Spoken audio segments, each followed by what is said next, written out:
Hello, ladies and gentlemen. Welcome to the Pop Spot, where I am going to pop all the spots of love in professional wrestling. This week, I am your host, Andre C. Going solo this month, being when AWS is out working dark in Edmonton at Fort Edmonton Park. If you are in the Edmonton area, go to check out Fort Edmonton Park and check out Dark and see if you can spot Adam in that show. But I am here alone to talk LPW 41. Oh, killer, baby. So without further ado, let's get into it. So we're here to talk, like I said, LPW 41. Oh, killer. It's a great show that happened this past Friday at the Rec Room South Common, and absolutely stellar event. Spencer kicked off the show, but got interrupted by Rich King coming out. Larry is never going to get at him. He's the best thing in professional wrestling, which he is. Tips up for the King. And yeah, so we got right into it. We got Dean Richtor versus fucking lumberjack Larry Woods. God,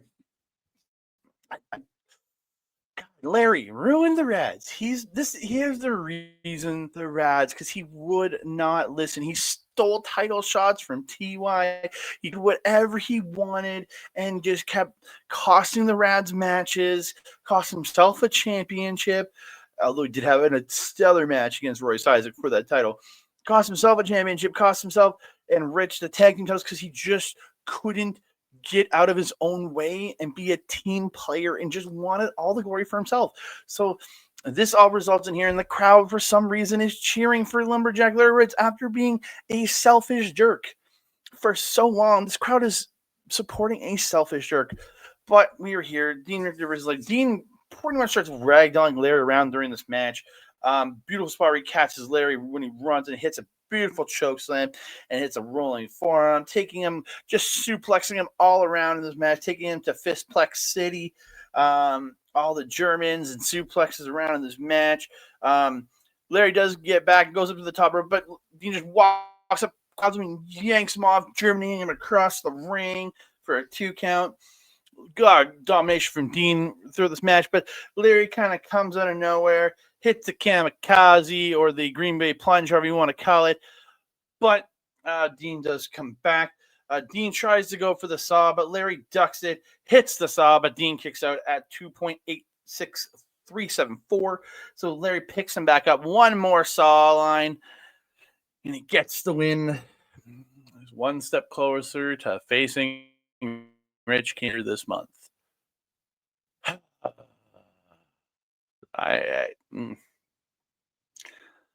Freaking Larry, man. Freaking Larry. But I thought these two had a solid match. Dean looking like the powerhouse that he is. Just fisting. And he even said before the match he's going to do some fisting in this match. And he did. He beat the living piss out of Larry. But Larry always sneakily coming in and getting his wins. And got that saw line twice. Got his win. I guess Rich just has to beat Jack Pride, and the man won't have the match later on. But yeah, again, I thought these two had a stellar match. And yeah, so Rich and Thad are pissed after the match with the fact that Dean has lost and Larry won. Larry scurries off to the back as he does. And then we move on to a tag team match. Again, like I said, this episode is going to be a lot shorter than usual. Because again, I know we was to play off of. So, moving on to the next match, we have the Canadian Goose and Lone Star Scotty on. It's taking on Riley Cruz, and they debuting marvelous Maurice Waltz. Absolutely incredible tag match. I've been told about Maurice Waltz multiple times over this last year or so from our boy Bob Munson over at OLE. He's talked about Maurice Waltz in a very positive manner over this last little while. So he really cool to see him. Beautiful double tope suicidas by Scotty and the Goose to Maurice and Riley on the outside. It's a really cool spot. Scotty goes off the back, runs off the back Goose up the corner to hit what is now known as the final draw, which used to be the sliced bread number 2, but it hits the final draw to Riley Cruz, but Goose can only score a 2 count off of it. Riley Maurice really looking like a good tag team.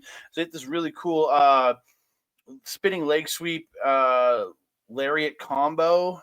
Really, really cool looking move there. Almost like a high low, but like a spinning leg sweep for it. Looked really good. Goose in there at one point hitting beautiful bionic wings to everybody. Lariat Riley, I guess Waltz into Riley's grip, and Lariat's Riley who ends up both. Riley hitting this beautiful second row moonsault to Scotty Ace in this match. Goose gets his Flocko claw into the sister Abagoose on Maurice Waltz, but he can only score a 2 count off it. Goose gets sent to the outside. Scotty goes for a moonsault off the top, but Waltz dodges, and Waltz and Riley hit this assisted evaded Blade Runner to Scotty Ace, and Maurice Waltz and Riley Cruz pick up the victory in a really stellar tag team match.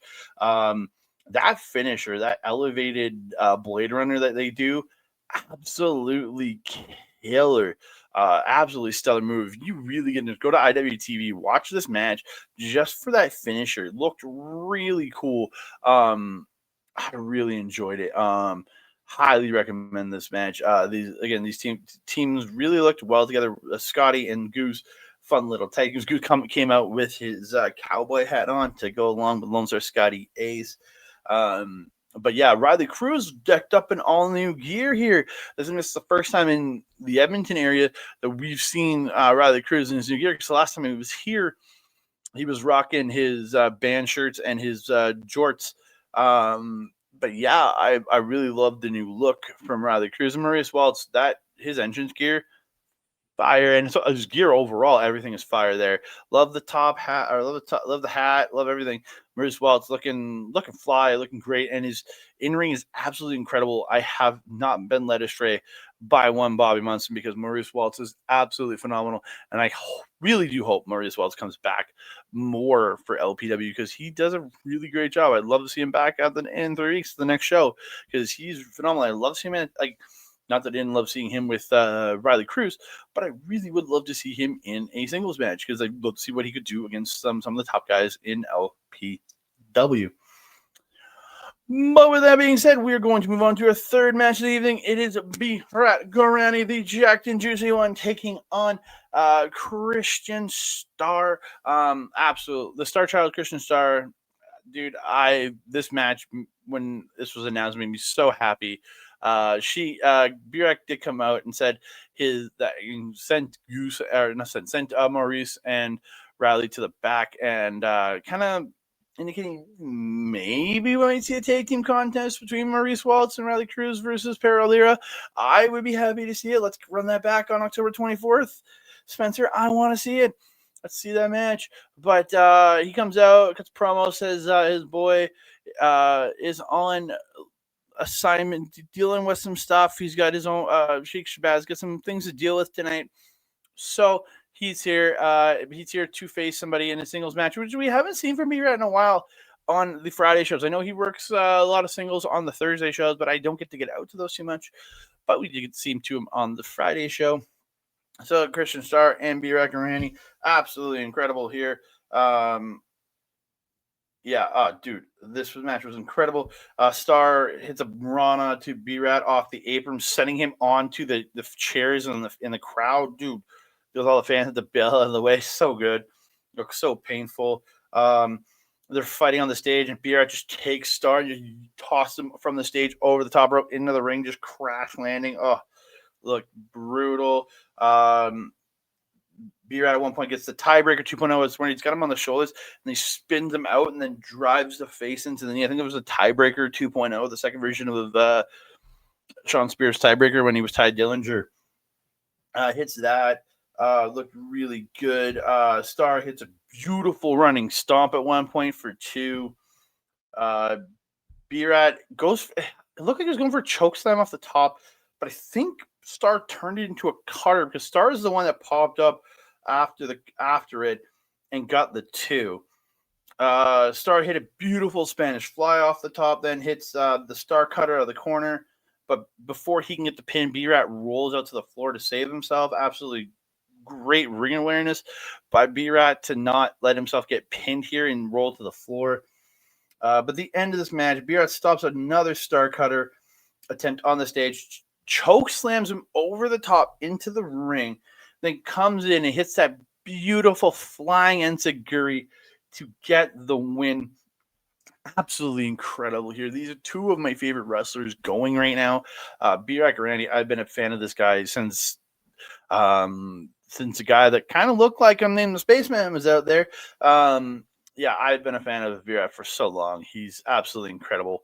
And Starr, I've just these last couple years getting to watch Christian Starr appear in the scene and just show how naturally talented he is, and just to show how much he's learned, how much he's growing. The trip to Japan showed just how the evolution, and show just how hard this kid is working. The fact that he got over there in the first place, and just to see him evolve the way he has, and just to see these two clash in a singles contest was absolutely incredible. Because again, I'm a huge fan of Berat. I'm a huge fan of Christian Starr.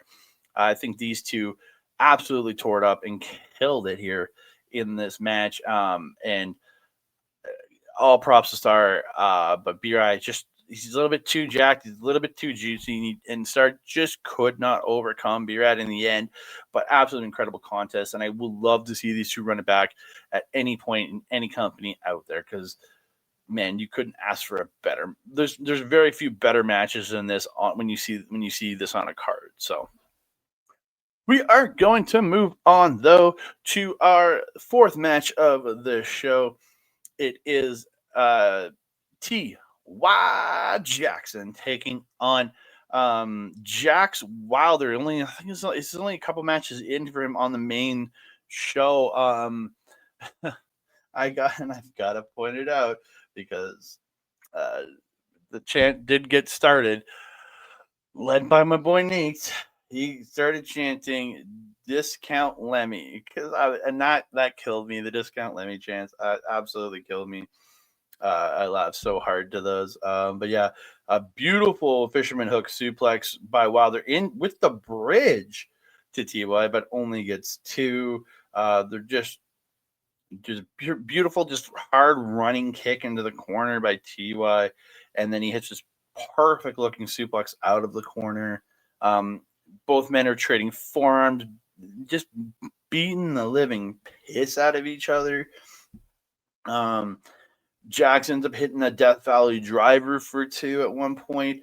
The end though comes Jaxx dodges Ty coming off the top, hits the spear for two, applies the Gargano escape, but Ty rolls out of it, hits the house call kick, and I think it was over right there, but Ty said, no, I'm going to go up. I'm going to put an exclamation point on this. Goes to the top, hits the swanton off the top. 1, 2, 3.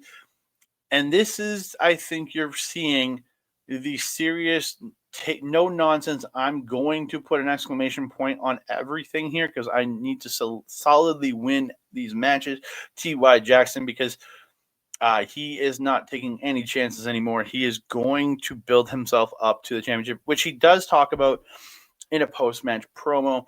He gets on the mic, says that this I think it was the third or fourth match for him in a row, for the fourth win in a row. So he is going, and then Spencer does come out and says he's got something special planned for him next month, and announces that T.Y. Jackson will be part of a battle royal, the first ever battle royal in LPW history. And all those saying, oh, this can't be the first one. Technically it is, because the only other match like this in LPW history was on the first ever show, but that was a Gauntlet Rumble match. So this is a battle royal. Everybody starts at the same time. Gauntlet matches are individual entrances over time. So this will be the first ever battle royal in LPW history, so he will headline that. But I got to give good props to this match. Jaxx Wilder, I've been quite impressed in these last couple of outings that I've seen him do, because I did not get to see him. I have not seen him on a Clandestine show, because it's very hard for me to get out to see shows on Thursdays. But I thought he's steadily improving, looking very good. He's got great like great power in the things that he does. Like a spear looks devastating. But yeah, he's absolutely, it's absolutely incredible. These two together. But T.Y. Jackson, he's just one step above pretty much everybody around right now because he's doing such great work and he's looking so incredible every time he's doing it. So, and he's only on his way up. And he said the winner of the battle royal will get something special in January. So we will see. What does that mean? Does he get a title match in January? Is it somebody coming in? There's and you get a high profile opponent. Again, there's big questions on what the winner of the battle royal could get. It'll be very interesting to see who will win that battle royal. Maybe TY, and who will get whatever it is. Maybe a title match, maybe interesting outside opponent. Let's see. I would love to see TY take on somebody from the outside. That'd be absolutely incredible to see TY do that, because again, it just getting to see what TY has been doing this last little while, and now that and again, Larry broke the Rads, but to see TY kind of get his opportunities without being encumbered by one lumberjack Larry Woods is actually a great thing to see. But we are going to move on. We went to intermission, then came back with our semi-main event of the evening. It is the King of the North, Rich King, with probably one of the best managers in this business, Thaddeus Archer. They're taking on Thaddeus's other client, one Jack Pride.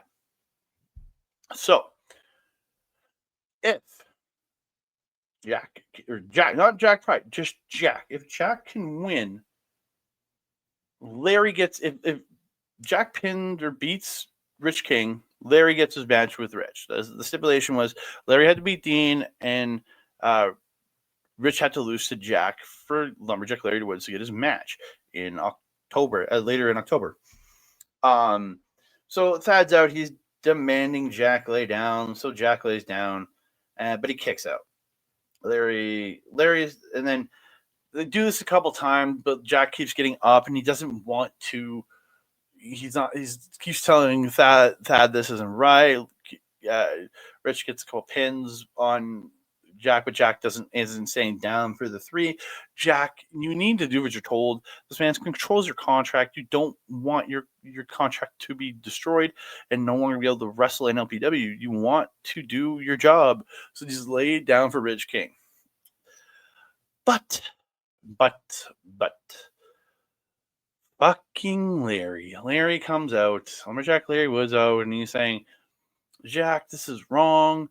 Telling him that that Jack is better than this. He's really not. He's under contract to Thaddeus Archer III, so he's not better than this. But Jack listens to Larry as Larry ruins everything, and Jack rolls up Rich King as Rich is distracted by Lumberjack Larry Woods. 1, 2, 3.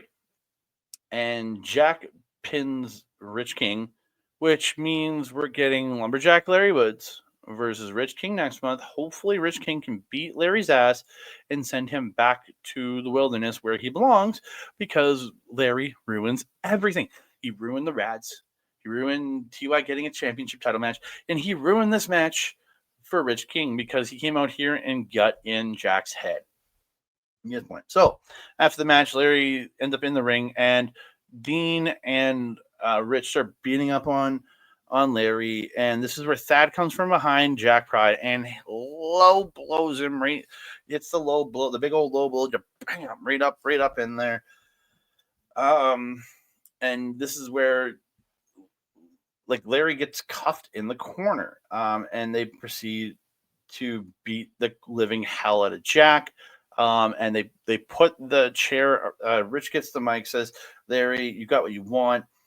Thad then rips up Jack Pride's contract. They get the chair, and they proceed to do the Pillmanizing, but they Pillmanize Jack's neck. So in reality, Larry ruined possibly Jack's career by getting his contract ripped up and getting him his neck possibly broken, because they had to put a collar on him and help him out of the ring after the match.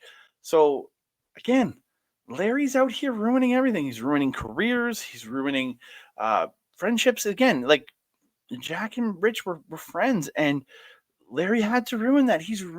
Larry ruins everything. Simple as that.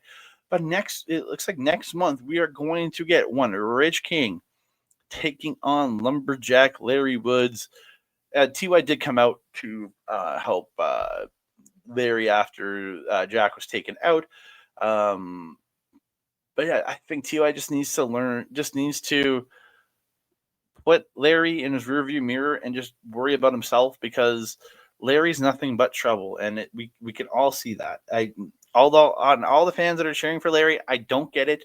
This man was the selfish one. This man was the one that ruined the Rads. He stole title shots from Ty. He ruined the Rads, and y'all are cheering for the guy that screwed everything up for the team.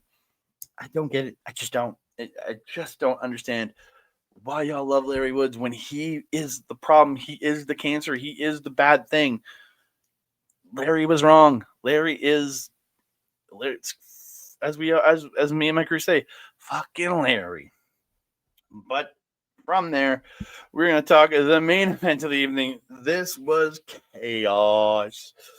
We have the Clandestine Society, your LPW Challenge Champion, Michael Richard Blaze, and your LPW champion, the man with the title, your LPW champion, Stephen Crowe, even though I don't want to recognize him as champion, taking on your ZPW champion, Zoe Sager, and the Thickness Reid Mathews, a team of Intangible Violence, taking on the Mad Lads of Nasty Nate Nixon, and your Clandestine champion, your Clandestine champion of Salvation, one white shirt William Taylor.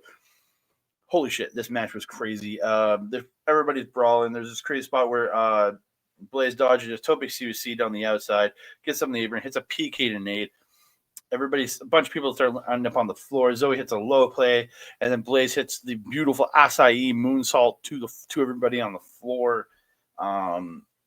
Zoe stops a magic killer by Clandestine Society to Nate, and Nate hits a Death Valley driver to Crowe. Mad Lads hit their super kick air combo to Michael Richard Blaze for 2. Lots of just go back and forth. Lots of Zoe getting oblivion to Blaze at one point in this match out of the ropes. Looked really good. Zoe's backing up to attack, and Will Taylor just tags her, and then he's standing over posing and she just looks so pissed, and he's just having the time of his life. Absolutely incredible. Will hits a beautiful Ushigoroshi to Blaze. Zoe does a bounce up, and stomps Blaze's face right into the mat. Oh, look, just rough as shit. Dude. Nate popping Crowe up in the air and just smashing him with his forearm as he's coming down. Looked like he just rocked him. Thickness gets in this match and starts just running roughshod on everyone. Just crazy. And just a smash. Oh, I lost my spot in my notes. This beautiful deadlift German and chop combo by the Mad Lads to Thickness. Mad Lads catch Zoe when she goes for a high cross. Then Blaze dives onto all 3 of them and crashing the mat. There's 2 Tower of Dooms that happening at the same time, and Thickness ends up hitting the ropes coming down and bounced off the ropes. Look brutal. Oh man, the ladder gets introduced in here. And her and Crowe are using it and hitting each other with the ladder. They fight up onto the ladder, and they fight, and fighting, and each tries to throw each other, which results in them throwing each other off the ladder.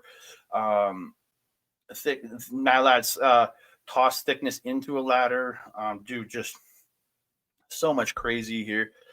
Thickness hits a double gore to the Mad Lads. MRB says he's sorry to Thickness and begging him to tag him in because there's tags in the match. Thickness does tag him in. The Blaze starts unloading kicks on the Mad Lads, gets Nate in the corner. He gets him in a cheek. He gets him up in the corner, attacks Will in one corner, cheeky Nando's knee in the other corner, power bombs him off, hits a code red to Nasty Nate, but Will does break up the pin. Just so much crazy. The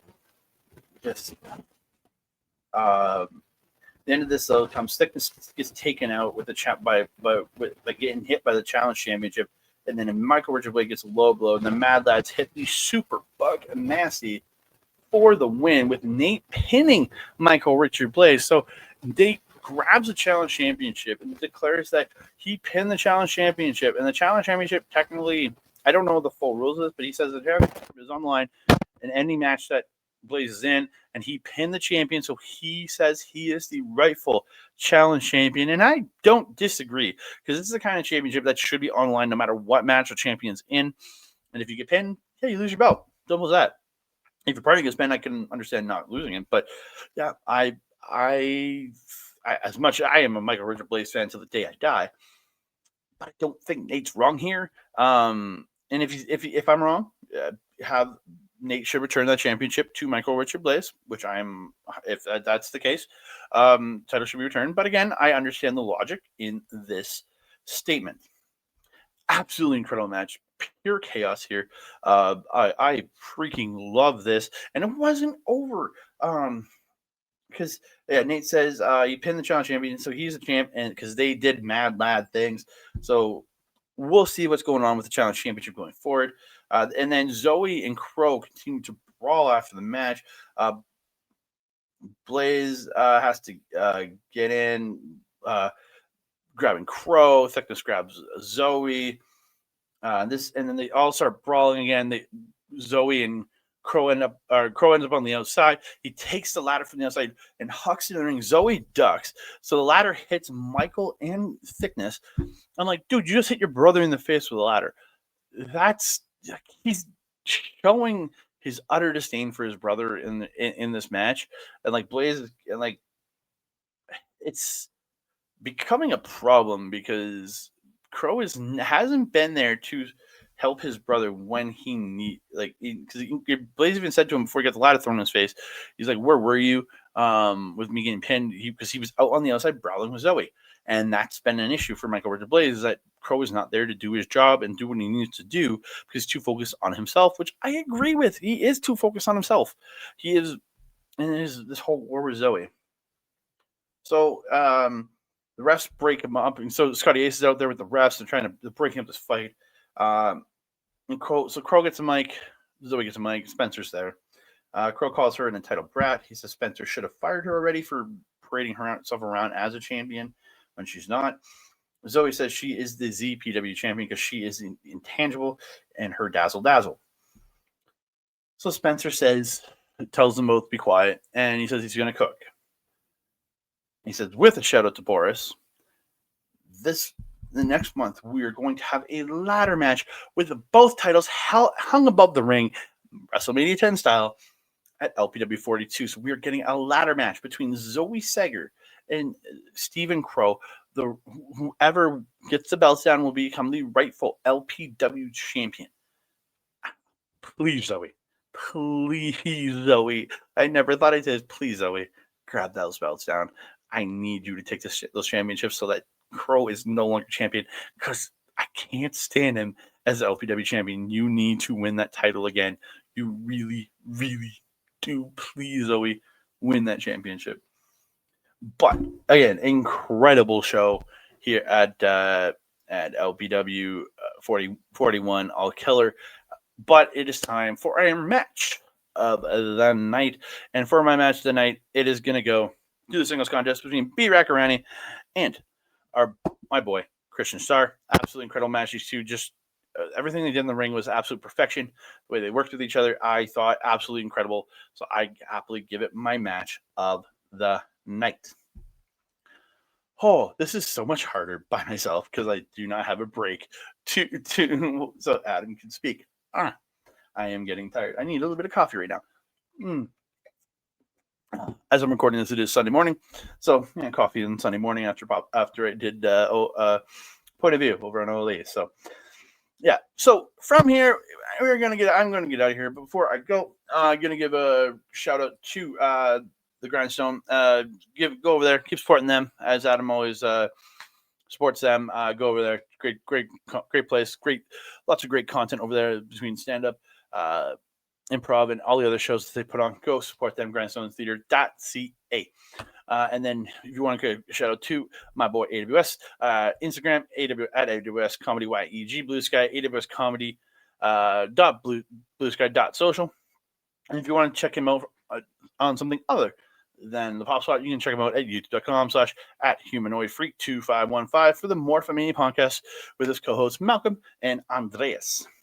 But you can find me on the X and Blue Sky at That Canada Guy, TikTok, Instagram, and Threads at That Canada. No, not TikTok, just Instagram and Threads. I got rid of TikTok. I don't do that anymore. So you can find me there. That Canada Dude. You can find me over on Our Local Establishment, over on OLE Podcast, YouTube and Twitch at Our Local Establishment. You can check me out over there as I do the point of view every Sunday. The chat, the last week in sports chat, football chat, all that. Do our NFL predictions every week with my boy Bobby Munson and old Ed when he shows up. You can also find me in the next couple of weeks. Myself and the Empress of OLE, Peggy, will be doing an episode of DC Talk, our special edition DC Talk, where we will be chatting the full season 2 of Peacemaker. Come check that out when there will be having. I'll have a time for you. The time will be out there on socials, on OLE socials when we figure out when we're going to do that show. But you can always find me right here on Backbreaker Video doing the Pop Spot.